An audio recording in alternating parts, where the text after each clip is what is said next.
This is spEarz to the streets. spEarz to the streets. spEarz to the streets. spEarz to the streets. spEarz to the streets. spEarz to the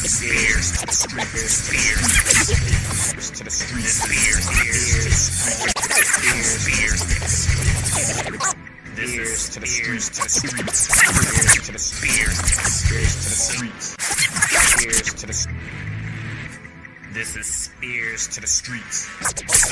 Get down to the beat, or get beat down in the street. The 16th Elimination Chamber found the bout between AJ and Becky Lynch for the IC title is the best example for how exhibition matches featuring legends should be treated by big pro wrestling promotions. AJ looked strong from the bell, and even when Lynch got rolling, she was able to pull sympathy from the crowd unlike any other. The biggest spots belonged to her as she dives out the top for a scissor hold, locked in her tarantula lock multiple times to great effect, pulled out a surprising running clothesline, and shockingly was able to counter an early manhandle that would have spelled doom for any lesser opponent. The champ, though, was wily as ever. Hated from the gate since AJ had home court advantage, Lynch played into this and delivered a smooth DDT that planted the favorite's head on a steel chair, wisely left the top turnbuckle exposed to inflict further shenanigans, and made sure to get the ref knocked out and turned around a couple of times to prolong the match. I don't care how tight Lynch's leotard was on this night. Seeing her talk to herself while dealing out damage on an opponent, in this case AJ, is still one of the most goosebump-inducing spectacles in pro wrestling to date.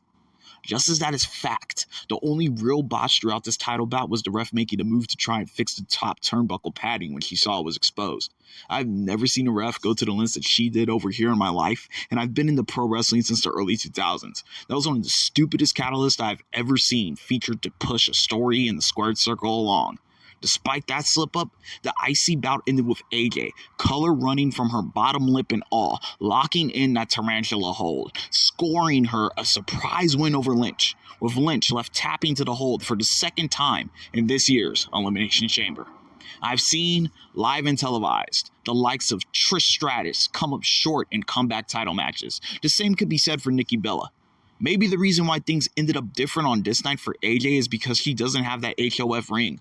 Whatever the case, this decision was by far the biggest surprise for WWE's women's division thus far on 2026's Road to WrestleMania, likened to a title change on a house show on the same night where WWE Creative made the poor decision to rinse and repeat with Rhea Ripley by giving her yet another Mania bout via her winning this year's Chamber earlier in the evening, in a program where workhorse Raquel Rodriguez showed up and showed out.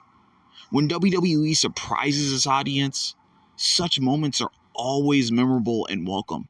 And though this may not set a precedent for those returning to WWE after finding success elsewhere, when so many wrestlers who've either stayed in the promotion or came back prodigal have been screwed over in their hometowns, whether recognized as icons or up-and-coming stars, this is a big win, not only for AJ, but for women's pro wrestling as a whole, to see a legend come back after creating her own success and earn not only some gold, but a spot on the marquee of WWE's biggest PLE.